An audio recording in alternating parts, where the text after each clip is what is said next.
Good morning students. Class 12 की maths में differentiation हम लोग स्टार्ट कर चुके थे और कंपोजिट फंक्शन का इंट्रो पार्ट मींस पार्ट 1 आप देख चुके होंगे। अब हम लोग उसी को कंटिन्यू करते हुए कुछ क्वेश्चंस पर डिस्कस करेंगे ताकि जो है हमारी प्रॉब्लम्स धीरे धीरे सॉल्व होती जाएँ। तो आज बालाजी पब्लिकेशन बुक की एक्सरसाइज 8.1 मींस पहली एक्सरसाइज से कुछ इंपॉर्टेंट क्वेश्चंस के डिफरेंशिएशन को हम लोग देखेंगे। जैसे कि यहाँ लिखा हुआ log of log x square, यहाँ फंक्शन के अंदर फंक्शन 3 बार हुआ है। मेन फंक्शन ये फर्स्ट लॉग है, लेफ्ट से आप देख रहे होंगे, सेकंड ये, थर्ड ये। तो मेन ये है और इसने अपने अंदर एक फंक्शन कंटेन कर रखा है और उस फंक्शन ने भी अपने अंदर एक फंक्शन कंटेन रखा है, यानी यहाँ 2 तारे लगे हुए हैं। तो आइए देखते हैं इसका सोल्यूशन कैसे होगा, कैसे। और क्वेश्चन आप पढ़ चुके हैं। Find the differential coefficient of this function with respect to डब्ल्यू r t means with respect to x. Means अगर हम इनडायरेक्ट वे में कहें तो हमें डी एक्स ऑफ जो फंक्शन है log of log x square ये बताना है कि वैल्यू क्या आएगी। तो मैंने कल आपको बताया था पार्ट 1 में कि जो हमारा फंक्शन होगा, चूँकि ये कंपोजिट फंक्शन है, मेनली तो ये लॉग का फंक्शन है, जो ये लॉग नहीं, मेनली लॉग ये है। अब इसके आगे जो कुछ भी लिखा है ये हमारा वेरिएबल होना चाहिए था, लेकिन वेरिएबल ना हो करके उस मेनली अगर ये लॉग है तो लॉग एक्स के फंक्शन को हम लॉग एक्स लिखते हैं। लॉग एक्स का डिफ्रेंसिएशन क्या होता है आप भी जानते हैं, D x of log x क्या होता है, 1/x होता है। लेकिन हुआ क्या है कि ये जो हमारा वेरिएबल एक्स हुआ करता है, इसी एक्स के बदले में ये लॉग एक्स स्क्वायर आ गया है। बस इतनी सी बात आपको समझनी होगी। तो आइए शुरू करते हैं सोल्यूशन में सबसे पहले हम क्या करते हैं, लेट जो हमारा फंक्शन होता है कंपोजिट उसको हम y सपोज करते हैं। तो y is equal to log of log x square, ये देखिए, ठीक है ना। तो अब मैंने क्या समझा कि मेन फंक्शन तो हमारा ये लॉग है, उसके आगे जो कुछ भी लिखा हुआ है वो हमारा वेरिएबल होता था, उस वेरिएबल को हम नया नाम देंगे and log of x square, इसको हम क्या नाम दे दिए, टी नाम दे दिए। यू भी दे सकते हैं, कोई भी नया अल्फ़ाबेट आप यूज़ कर सकते हो। तो अब लॉग एक्स स्क्वायर को अगर टी लिख दिया हमने तो देन y का जो सेकंड फॉर्म, y की वैल्यू तो दिख ही रही है, बट y की वैल्यू t के फॉर्म में क्या हो जाएगी, y की वैल्यू हो जाएगी log t, क्योंकि इस log x स्क्वायर को, ये देखिए ये इतना जो पोर्शन है log x स्क्वायर, इसको हमने t सपोज कर लिया है, तो y की वैल्यू क्या हो गई, log t हो गई। अब यहाँ से एक बात तो ये क्लियर हो गई कि जो है y किसका फंक्शन हो गया, t का फंक्शन हो गया। तो ये तो बातें आपको पहले से भी क्लियर थी कि जब हम t सपोज करेंगे तो वो t का फंक्शन बन जाएगा। तो यहाँ आपने क्या देखा कि y जो है वो t का फंक्शन है और t जो है वो x का फंक्शन है। तो फाइनली हम अपने फंक्शन को y सपोज करते हैं हर बार, तो हमें फाइंड क्या करना होता है, डी एक्स ऑफ y। तो आइए डी एक्स ऑफ y, इसकी वैल्यू क्या होगी, फार्मूले के अकॉर्डिंग कल बताया था, y हमारा जो है अब करंट में t का फंक्शन है, तो यानी t के रिस्पेक्ट में होगा तो डी टी ऑफ y, और t किसका फंक्शन है, x का, तो x के रिस्पेक्ट में होगा डी एक्स ऑफ t होगा। ये बात समझ में आ रही होगी। ये देखिए आगे बढ़ते हैं, तो डी टी ऑफ y की वैल्यू देखो, y की वैल्यू t के फॉर्म वाली ये दिख रही है आपको, तो पुट कर दीजिए log t multiply D x of, यहाँ क्या हो गया, यहाँ हो गया log एक्स स्क्वायर। ये देखिए t की वैल्यू आपको जस्ट ऊपर ये नज़र आएगी, ये देखो ये y की वैल्यू या t की वैल्यू ऊपर नज़र आएगी। अब यहाँ समस्या फिर से आ गई, समस्या नहीं, क्योंकि ये भी एक कंपोजिट फंक्शन है, ध्यान देना, ये भी एक कंपोजिट फंक्शन है। तो यहाँ क्या हो गया, log t का 1/t, फार्मूले के अकॉर्डिंग log x का 1/x होता है। अब यहाँ क्या करना पड़ेगा, फिर से ये भी एक log, यहाँ पर मेन फंक्शन कौन है, log, और जो हमारा वेरिएबल होना चाहिए था x होना चाहिए था, लेकिन ये क्या लिखा हुआ है एक्स स्क्वायर। तो ये भी एक कंपोजिट, यानी क्वेश्चन के अंदर क्वेश्चन एग्जिस्ट हो रहा है, तो इसमें डरने और घबराने वाली कोई बात नहीं होगी। इस वेरिएबल को हम एक नया नाम इतना डिटेल ना लिख करके शॉर्ट में लिख देंगे। तो यहाँ देखिए क्या हो जाएगा, डी एक्स ऑफ लॉग, ये जो वेरिएबल है इसको हमने u नाम दे दिया, ध्यान दीजिएगा क्या नाम दे दिया, u। बस यहाँ क्या लिख देना रहेगा, वेयर जो हमने एक्स स्क्वायर था उसको क्या दिया है, u दिया है, ध्यान दें। कोई इसमें घबराने और डरने वाली बात नहीं। तो बस इतना समझना है कि जब u का फंक्शन है तो ऑपरेटर u का होगा। जैसे यहाँ पर आप देख रहे थे y किसका फंक्शन था, y t का फंक्शन था, तो t के रिस्पेक्ट में हो रहा था। t किसका फंक्शन था, x का फंक्शन था, तो देखो t का डिफरेंशिएशन x के रिस्पेक्ट में हो रहा था। ये समझने वाली बात है, रटना नहीं है। तो यहाँ देखो अब t की वैल्यू पुट कर देना। t की वैल्यू आप देख ही रहे हो log ऑफ एक्स स्क्वायर, तो log of x square multiply. यहाँ अब थोड़ा सा आपको समझना है, तो क्या करोगे, u का फंक्शन है तो u के रिस्पेक्ट में होगा, तो यहाँ क्या लिखोगे d du। और एक बात है, u भी अब एक फंक्शन बन चुका है, क्योंकि आपने u जिसको कहा है वो कौन है, वो है x square. Means u is also a function of x। u की वैल्यू से पता चलता है कि u खुद एक फंक्शन है। तो यहाँ पर देखिए पहले आपने क्या कहा कि log u का डिफरेंशिएशन x के u के रिस्पेक्ट में होना चाहिए, तो d du of log u multiply क्यों कर रहे हैं, क्योंकि आपने log u का डिफरेंशिएशन किया और फिर u जो एक नया फंक्शन आया है मल्टीप्लाई करके उसका भी होना है। तो ये बता दो कि u किसका फंक्शन है, u x का फंक्शन है, u की वैल्यू x के फॉर्म में है। तो यहाँ पर d dx ऑफ u, आपने u ध्यान देना कि u हमने एक नया फंक्शन यहाँ पर सपोज किया है, तो u का भी डिफरेंशिएशन होगा और किसके रिस्पेक्ट में, x के रिस्पेक्ट में। ये देखिए ठीक, तो ये चीज़ें फिर से वही पुरानी वाली बातें हैं। अब यहाँ पर क्या हो गया, 1/log x square, log u का क्या होगा, 1/u होगा। ध्यान देना d du of log u, तो log का 1 होता है आप जानते हो। और यहाँ पर देखो अगले स्टेप में u की वैल्यू पुट कर देनी है बस, d dx ऑफ u। तो इसको आप पहले u की वैल्यू पुट करो, d dx of x square, u की वैल्यू क्या है एक्स स्क्वायर। और x की पावर n का मैंने आपको डिफरेंशिएशन बता रखा है, फिर भी यहाँ एक बार फार्मूला देखिए, d dx ऑफ x की पावर n का डिफरेंशिएशन का फार्मूला क्या है, n इंटू एक्स की पावर n माइनस, यानी कि जो भी पावर होती है वो आगे आती है और फिर एक कम हो जाता है। यानी अगर यहाँ लिखा होता x की पावर 5 तो 5 आगे आता और फिर x की पावर 5 माइनस 1 यानी कि 4 हो जाता है। तो ये एग्जांपल है। तो इस हिसाब से यहाँ पर एक्स स्क्वायर का क्या हो जाएगा, एक्स स्क्वायर का अगर हम देखें तो आगे 2 आया, पावर आगे आएगी और फिर एक कम हो जाएगा, तो x की पावर 2 माइनस 1 यानी 2 और x हो जाएगा। तो ये देखिए फाइनली 1/log x स्क्वायर और u की वैल्यू पुट कर दो, तो u की वैल्यू तो दिख ही रही है एक्स स्क्वायर, 1/x स्क्वायर, और इसका क्या हो जाएगा, इसका हो जाएगा 2x। इसको केवल थोड़ा सा सिंप्लीफाई, थोड़ा सा क्या फाइनली सिंप्लीफाई करना है, ध्यान देने क्यों, क्योंकि ये x है, ये एक्स स्क्वायर कैंसिल होगा, ऊपर क्या आएगा, केवल 2 बचेगा। तो फाइनली ऊपर 2 आएगा और नीचे आप देख रहे हैं एक x बचेगा और ये वाला वैल्यू बचेगा, means x log x square. और आपको एक बात बताएं कि लॉ की प्रॉपर्टी के अकॉर्डिंग ये पावर क्या होगी, आगे आएगी। तो ये पावर जब आगे आ जाएगी तो इसके बाद आप ज़रा देखिए यहाँ पर ये इतना जो स्पेस बचा हुआ है यहाँ पर मैं आपको लिखने वाला हूँ। तो मैं ये कह रहा था कि ये देखिए एक्स स्क्वायर, लॉ की प्रॉपर्टी पढ़िए, पावर आगे आ जाती है ना, तो ये 2 आगे आ जाएगा। तो क्या लिखोगे फिर, थोड़ा हरे से लिख देते हैं क्लियर रहे, या ब्लैक से। तो ये देखिए 2 तो पहले से था, 2 अपॉन, अब यहाँ क्या आ जाएगा 2x, ये देखिए 2x log x, तो 2 से 2 कैंसिल हो जाएगा, मीन्स आंसर क्या आएगा 1/x log x। ये आपके इस क्वेश्चन का जवाब होगा। तो आपको समझ आई होगी ये सब बातें डिटेल में, और यहाँ इस तरीके से आप स्क्रीनशॉट लेकर के चाहें तो अब लिख सकते हैं। मैं इससे ज़्यादा अभी और सिंप्लीफाई करने वाला नहीं हूँ, क्योंकि इससे ज़्यादा सिंप्लीफाई नहीं हो सकता है। तो ये देखिए क्वेश्चन एक बार फिर से देखते हैं, log of log x square. बड़े क्वेश्चन भले हो सकते हैं लेकिन वो टफ कभी नहीं हो सकते अगर आप पेशेंस के साथ समझने की कोशिश कर रहे हैं तो log of log x square ये कंपोजिट फंक्शन है। log x मेन ऐसे होता है, लेकिन उस x के बदले में अगर कोई एक नया फंक्शन आ गया तो वो कंपोजिट हो गया। हमने रूल के अकॉर्डिंग अपने पूरे फंक्शन को y सपोज कर लिया, और जो मेन फंक्शन का वेरिएबल जो कि रिप्लेस हुआ है किससे, log ऑफ x स्क्वायर से अंडरलाइन हुआ है, यहाँ पर x होना चाहिए था केवल। तो इस वैल्यू को एक नया वेरिएबल दिया t, फिर अब y की वैल्यू सेकेंड फॉर्म में या न्यू फॉर्म में क्या हो जाएगी, log t हो जाएगी, इस अंडरलाइन वाले को t कह दिया। तो क्वेश्चन के अकॉर्डिंग या रूल के according d dx of y क्या होता है, d dt ऑफ y होता है। ध्यान दो, ये पैटर्न ध्यान दो, y t का फंक्शन है और t x का फंक्शन है। तो y का डिफरेंशिएशन किसके रिस्पेक्ट में, t के रिस्पेक्ट में, और t का डिफरेंशिएशन किसके रिस्पेक्ट में, x के रिस्पेक्ट में, वही यहाँ पर लिखा हुआ है। जब भी कंपोजिट होगा इस तरीके से आपको हमेशा मिलेगा। तो d d t of log t, y की वैल्यू केवल पुट की गई है, यहाँ पर टी की वैल्यू पुट की गई है। टी की वैल्यू जो है वो भी एक कंपोजिट फंक्शन है, ये बात समझ में आनी चाहिए। लॉग ऑफ एक्स होता तो सिंपल फंक्शन होता, लेकिन लॉग ऑफ एक्स नहीं लिखा है, लॉग ऑफ एक्स स्क्वायर लिखा है, यानी वेरिएबल को छेड़छाड़ी की गई है, तो यहाँ पर भी कंपोजिट फंक्शन आया, तो घबराने की बिल्कुल बात नहीं है।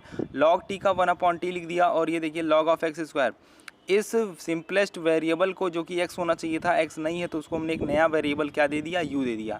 तो आप घबराइए नहीं, उसकी एक्स स्क्वायर के बदले u लिख दीजिए, और यहाँ बगल में बता दिया कि एक्स स्क्वायर का u कौन है, एक्स स्क्वायर है। लेकिन यहाँ पर एक बात समझना होगा कि आपने एक नए फंक्शन को एग्जिस्ट करवा दिया, क्या, एक्स स्क्वायर को u नाम दिया, तो u एक नया फंक्शन आया, क्यों, क्योंकि u की वैल्यू क्या है, एक्स स्क्वायर, और u किसका फंक्शन है, x का। तो यहाँ पर फिर समझना होगा कि u x का फंक्शन, जैसे यहाँ पर t नाम दिया था तो t x का फंक्शन था। तो अब ये समझना होगा कि जब u हमारा जो है, जब ये log u हो गया, अब ये log u हो गया, तो u वेरिएबल यूज़ हो गया, मीन्स अब ये फंक्शन u का है, तो ऑपरेटर कौन सा होगा, u होगा, डी डी मीन्स u के रिस्पेक्ट में होगा, तो d d u of log u, and u जो है वो x का फंक्शन है, तो u का डिफ्रेंसिएशन मल्टीप्लाई करके x के रिस्पेक्ट में होगा, जैसा कि यहाँ दिखाया गया है। तो d d x of u, बस वैल्यूज़ पुट करते जाइए पेशेंस के साथ।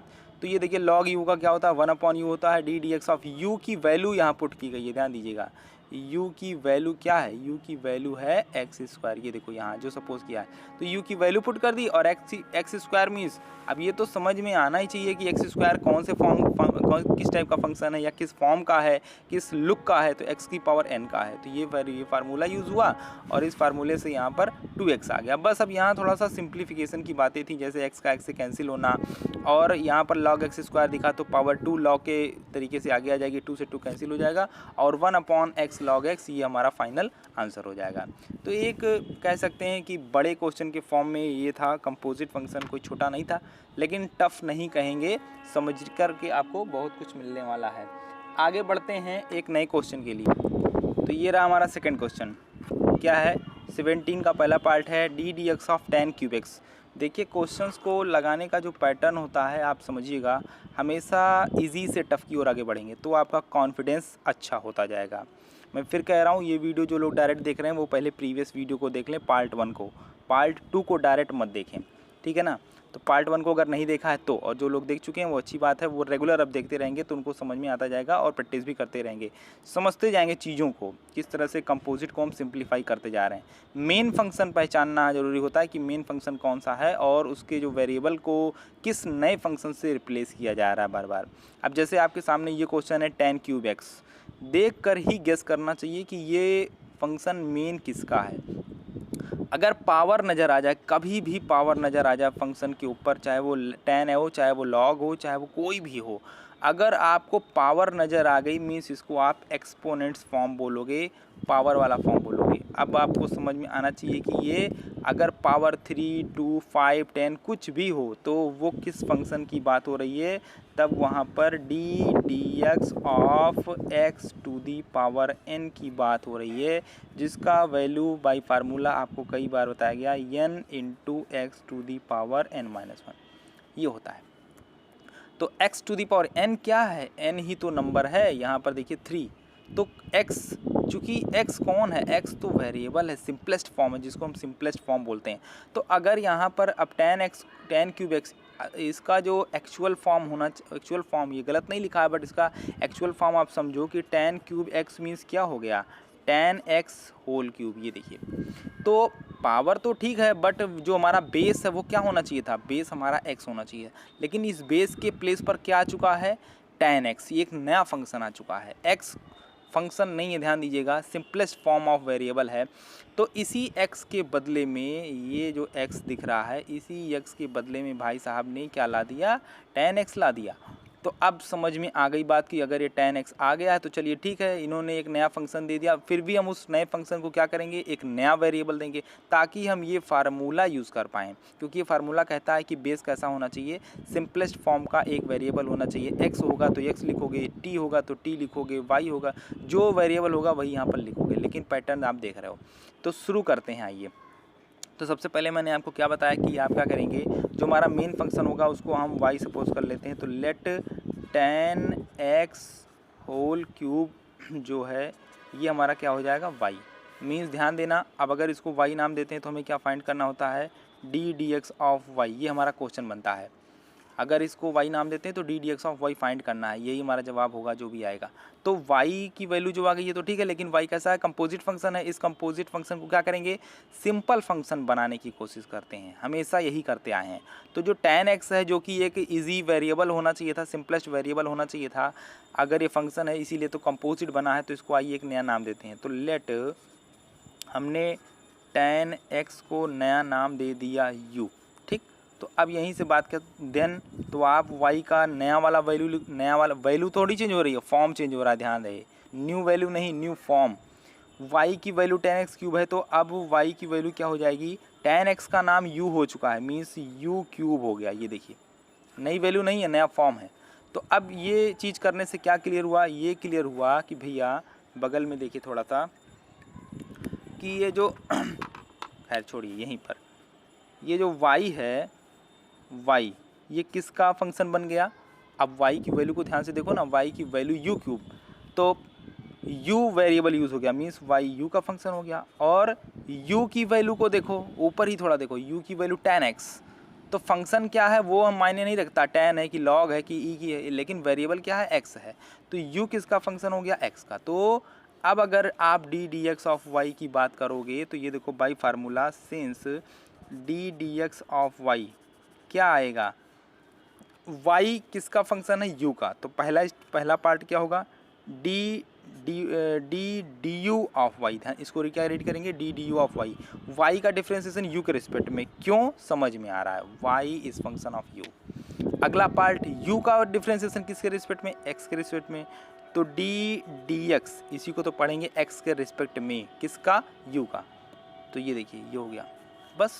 अब इसी को आप आराम से बढ़िया से समझकर इसको सिंप्लीफाई करिए। तो देखिए d d u of y की वैल्यू पुट करो भाई, इसको क्या रीड करते हैं, इसको रीड करते हैं कि फंक्शन y का डिफ्रेंसिएशन x के रिस्पेक्ट में, जो आंसर आता है उसको डिफरेंशियल कोफिशिएंट बोलते हैं। डिफरेंशिएशन प्रोसेस है जो हम करते हैं, वो differentiation is a process by which we find differential coefficient of any function या गिवन फंक्शन, ठीक है ना। तो अब y की वैल्यू, हाँ y की वैल्यू क्या है, u क्यूब है, ये देखिए u cube and multiply D d x of u की वैल्यू दिख रही है आपको, ये देखो ये दोनों चीज़ जहाँ लेट है वहीं पर सारी चीज़ें क्लियर हैं। तो u की वैल्यू हमें दिख रही है कि क्या है, u की वैल्यू है tan x, ये देखिए tan x। बस अब बताओ u क्यूब आ गया, तो x की पावर n का डिफ्रेंसिएशन क्या होता है, अभी देखो फार्मूला लिखा ही हुआ है, ये देखो x की पावर n का डिफ्रेंसिएशन होता है n इंटू एक्स की पावर n-1। तो चलो भैया उसके हिसाब से क्या हो जाएगा, पहले पावर आगे आ जाएगी और फिर बाद में एक कम हो जाना है, यानी u क्यूब का क्या हो जाना है, u स्क्वायर हो जाना है डायरेक्टली। और tan x का डिफ्रेंसिएशन आपको याद होगा, 11th क्लास से पढ़ रहे हैं, सारे ट्रिग्नोमेट्रिक फंक्शंस का डिफ्रेंसिएशन याद होना चाहिए, नहीं याद है तो एक बार सारे लिख डालिए, ठीक है ना। tan x का क्या होता है, sec स्क्वायर x होता है, तो ये देखिए sec स्क्वायर x। तो फाइनली दोनों ही पार्ट सिंप्लीफाई हो चुके हैं, बस केवल अब u की वैल्यू पुट करनी बाकी है, क्योंकि फाइनली आंसर x में ही आना चाहिए। जो नया वेरिएबल हमारे द्वारा सपोज किया गया उसको लास्ट में आप रिप्लेस कर दिया करिए। तो u की वैल्यू को ज़रा देखो, u की वैल्यू क्या है, ये tan x है, आपको दिखाई दे रही है। तो tan x लिख दीजिए, मीन्स क्या हो जाएगा, 3 times of tan square x, u की वैल्यू पुट की है, पावर तो लगेगा ही, और इंटू sec स्क्वायर x, यही हमारा क्या हो गया, फाइनली आंसर हो गया। इससे ज़्यादा सिंप्लीफाई करने की ज़रूरत नहीं है। अगर कुछ कैंसिल होना होता तो कैंसिल कर देते, tan और sec ये अपोजिट भी नहीं है कि मल्टीप्लाई करने पर 1 हो जाएगा। तो इस तरीके से ये क्वेश्चन भी आपने देख लिया और आप इसका स्क्रीनशॉट लेकर के लिख सकते हैं, समझ सकते हैं। देखिए छोटे क्वेश्चन से ही स्टार्ट करें तो हम आगे चल कर के बड़े क्वेश्चंस को और आसानी समझ पाएंगे। फंक्शन को देखना होगा, फंक्शन को देखकर समझना होगा कि मेन फंक्शन ही किसका है। जैसे यहाँ पर मेन फंक्शन ही किसका था, x to the power n का था, क्योंकि पावर लग गई है। तो पावर अगर लग गई तो हमेशा वो x टू दी पावर, बहुत सारे क्वेश्चन आपको मिलेंगे, log x का होल स्क्वायर, जहाँ पर whole square, whole cube, whole to the power 5, whole to the power 6, whole to the power कोई भी नंबर नज़र आया तो समझ लेना वो x to the power n का होगा। आज के बाद इसमें कहीं डाउट ही नहीं होना चाहिए कि होल की पावर 10, होल की पावर 15, होल की पावर कुछ भी का मतलब नंबर, n मीन्स नंबर, तो वो हमारे इसी फंक्शन को हमेशा इंडिकेट करेगा। और x to the power n का डिफ्रेंशिएशन ये होता है, बशर्ते आपका बेस किसी अदर फंक्शन से रिप्लेस कर दिया जाता है तो वो कंपोजिट हो जाता है। जैसे यहाँ पर x को रिप्लेस कर दिया गया किससे, tan x से, तो आपका क्वेश्चन बन के तैयार हो गया tan x का होल क्यूब। तो इस क्वेश्चन को भी देखकर आपको कुछ समझ में आया होगा। बाकी तो पुरानी बातें हैं, y को हमने u में रिड्यूस कर दिया, तो ये देखो जैसे ही आपने tan x को u लिख दिया आपका फंक्शन सिंपल हो गया। देखो u क्यूब, अब u क्यूब कंपोजिट थोड़ी है, u क्यूब आपका सिंपल फंक्शन हो गया जिसका डिफ्रेंशिएशन ईजिली हो गया।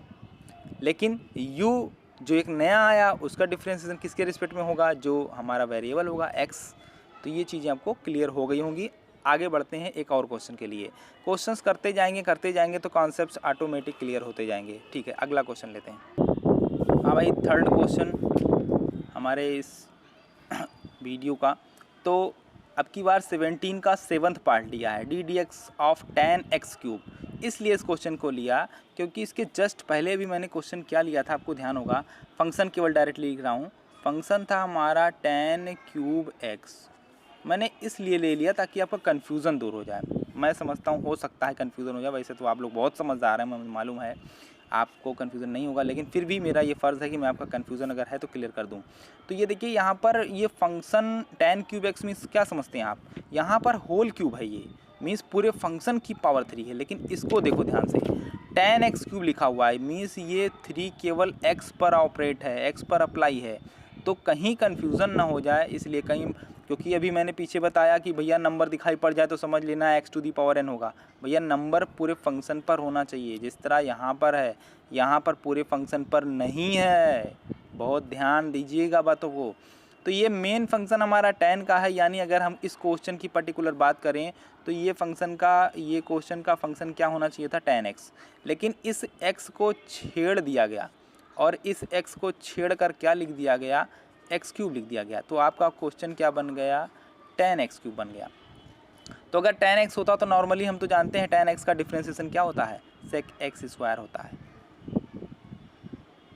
ना। लेकिन अब यहाँ पर tan x क्यूब हो गया है, तो इसलिए ये क्या बन गया, कंपोजिट फंक्शन बन गया। कंपोजिट फंक्शन हमेशा बन जाएगा जब हमारे फंक्शन के वेरिएबल को डिस्टर्ब करके, मीन्स उसको बदल करके एक नया फंक्शन ला दिया जाएगा। तो यहाँ पर x के बदले में क्या आ गया, x क्यूब, तो इसलिए ये कंपोजिट फंक्शन हो गया। आइए फटाक से प्रक्रिया के दौरान अपने प्रोसीजर के अकॉर्डिंग हम लोग वर्क करना स्टार्ट करते हैं। तो सबसे पहले हम लोग क्या करते हैं, अपने पूरे फंक्शन को y सपोज कर लेते हैं, means let y equal tan x cube. अच्छा, tan x क्यूब ये सिंपल फंक्शन तो है नहीं, कंपोजिट है, तो सिंपल बनाओगे। सिंपल बनाने के लिए क्या करोगे, जो वेरिएबल को रिप्लेस करके एक अदर फंक्शन आ चुका है उसको एक नया नाम दे दोगे। तो यहाँ पर मैं क्या करता हूँ कि x cube, again let x cube को हमने क्या सपोज कर लिया, नया वेरिएबल मान लिया कि जो है इस बार u ही ले लेते हैं। तो x क्यूब की वैल्यू अगर u हो गई तो देन बताओ y यानी हमारा जो मेन फंक्शन है उसकी वैल्यू सेकेंड फॉर्म यानी न्यू फॉर्म में क्या होगी, उसकी वैल्यू हो जाएगी tan u। ध्यान दो, x क्यूब को आपने क्या नाम दे दिया, u। तो यहाँ से क्लियर हो गया ना, y किसका फंक्शन है, u का, और u किसका फंक्शन है, x का। सब क्लियर हो रहा है, सब ऊपर दिखाई पड़ रहा है। y की वैल्यू देखो अब नई वाली, मीन्स सॉरी वैल्यू नहीं नया फॉर्म, y का नया फॉर्म क्या है, tan u, मीन्स u। अब tan हो चाहे cot हो चाहे sin हो चाहे log हो, सही मतलब है, वेरिएबल क्या दिख रहा है, u। तो y हमारा u का फंक्शन है और u की वैल्यू को देखो तो x क्यूब। अब चाहे वो x क्यूब हो चाहे वो x की पावर 3 करोड़ हो, लेकिन वेरिएबल x है, इसलिए u किसका फंक्शन है, x का। ठीक है, तो अकॉर्डिंग टू रूल या अकॉर्डिंग टू डेफिनेशन कह सकते हैं d d x of y क्या आएगा, y का डिफ्रेंशिएशन किसके रिस्पेक्ट में करोगे, u के रिस्पेक्ट में। क्यों, क्योंकि u वेरिएबल है। तो d d u of y, ये देखिए मल्टीप्लाई एंड y का u का डिफ्रेंशिएशन x के रिस्पेक्ट में, तो d d x of u। बस कुछ नहीं, अब वैल्यू पुट करनी है, ध्यान दीजिएगा। तो d d u of y की वैल्यू न्यू फॉर्म वाली ज़रा देखिएगा, ये है, सर्कल कर दिया, फिर भी क्या है tan u, तो यहाँ क्या लिखोगे tan u, ठीक है ना, multiply D d x of u की वैल्यू आप देख रहे होंगे सेकंड लाइन में, ये देखो u की वैल्यू x क्यूब है, ये देखो x क्यूब। अब बात यहाँ पर कौन सी आ गई, x to the power n वाली, और x to the power n का डिफ्रेंशिएशन क्या होता है, ये देखो d d x of x to the power n, बार बार लिख रहे हैं, आपको याद भी हो गया होगा। क्या वैल्यू होती है, n into x to the power n minus one, यानी जो पावर दिखती है वो आगे आ जाती है, बाद में एक्स के ऊपर एक पावर कम हो जाती है। तो यहाँ क्या आने वाला है, 3 आगे आएगा और एक्स के ऊपर एक कम हो जाएगा तो एक्स स्क्वायर हो जाएगा। अच्छा, tan का डिफ्रेंशिएशन क्या होता है, सेक स्क्वायर होता है। तो सेक स्क्वायर, वेरिएबल u है तो u लिखोगे, मल्टीप्लाई यहाँ बताया है कि 3 आगे आएगा और एक पावर कम हो जाएगा, बस आंसर आ चुका। बट u की वैल्यू पुट कर देना, नया वेरिएबल जो हम सपोज करते हैं उसकी वैल्यू एट लास्ट पुट कर दी जाती है। तो u की वैल्यू क्या है, एक्स क्यूब। तो क्या लिखोगे, लिखोगे sec square x cube multiply 3x square. इसको अच्छे से लिखने का मतलब हो गया, इसको पहले आगे लिख दीजिए, तो 3x square then sec square x cube. इसमें कोई कन्फ्यूजन नहीं होना चाहिए कि ये दो दो पावर कैसे नज़र आ रही है। इसका मतलब क्या है, इसका मतलब है कि जो लिखा हुआ है sec x cube then whole square है। ये देखो, ये जो फंक्शन के ऊपर पावर नज़र आती है वो होल स्क्वायर होता है, और ये हमारे एंगल का रिप्रेजेंटेशन है, ठीक है ना। तो ये चीज़ है, अब इससे ज़्यादा इसको सिंप्लीफाई नहीं करना है, और यही हमारे क्वेश्चन का क्या हो जाएगा, जवाब हो जाएगा। तो उम्मीद है इस क्वेश्चन का भी सॉल्यूशन आपको अच्छे से समझ आया होगा। 3 क्वेश्चन लेकर के समझाने की कोशिश की है, और आप फर्स्ट एक्सरसाइज के सारे क्वेश्चंस लगाने का प्रयास करिए। बहुत देखिए, जो डिफ्रेंशिएशन है या इंटीग्रेशन होता है, इसके बहुत सारे फंक्शंस के टाइप होते हैं। जैसे अभी आप सिंपल फंक्शन देख, कंपोजिट में भी कई वैरायटी होगी। अभी तो आप जो है ट्रिग्नोमेट्रिक देख रहे हैं, एक्सपोनेंशियल देख रहे हैं, कुछ ऐसे फंक्शन होंगे जिनको और सिंप्लीफाई करना पड़ेगा, p/q फॉर्म वाले होंगे, तो धीरे धीरे सब पर चर्चा करते रहेंगे। बहरहाल इतना तो आपको तैयार कर लेना चाहिए अच्छे से, और इस टाइप के क्वेश्चंस खुद ही बना लेने चाहिए। जैसे मैंने यहाँ लिख दिया tan x क्यूब, तो आपको खुद ही बना लेना चाहिए sin x cube, cos x cube, या x क्यूब है तो आप x टू दी पावर 5 बना लो। देखो, प्रैक्टिस जितनी ज़्यादा से ज़्यादा करेंगे उतने अच्छे से कॉन्फिडेंस तैयार होगा। क्वेश्चंस खुद भी बनाए जा सकते हैं, जैसे यही क्वेश्चन आप देख रहे हैं, मैंने बताया आपको tan के बदले आप log कर दो, हो गया नया क्वेश्चन। आप x की पावर 3 है, x की पावर 7 कर लेना, कुछ हेर फेर थोड़ा सा करके इस तरीके के क्वेश्चन बनाए जा सकते हैं। तो एक वीडियो इस तरीके से कंप्लीट होता हुआ थोड़ा लेंदी हो जाएगा, अभी इतना ही, और फिर आगे की चीज़ों को आगे के वीडियो में देखेंगे। पार्ट वाइज वीडियो देखते रहिएगा, बार बार कह रहे हैं। अगर सीक्वेंस से नहीं देखेंगे तो जो इसका लेवल है वो समझ में कम आएगा। आप जैसे जिन्होंने पहला पार्ट देखा है उसको सेकंड पार्ट समझ में अच्छे से आएगा। अब जो सेकंड पार्ट देख चुकिएगा या इस पर डिपेंड कुछ प्रॉब्लम्स लगा लेगा, क्वेश्चंस आपके पास होंगे और प्रैक्टिस करिएगा उस पर, ठीक है। तब तक के लिए इतना ही, थैंक यू सो मच।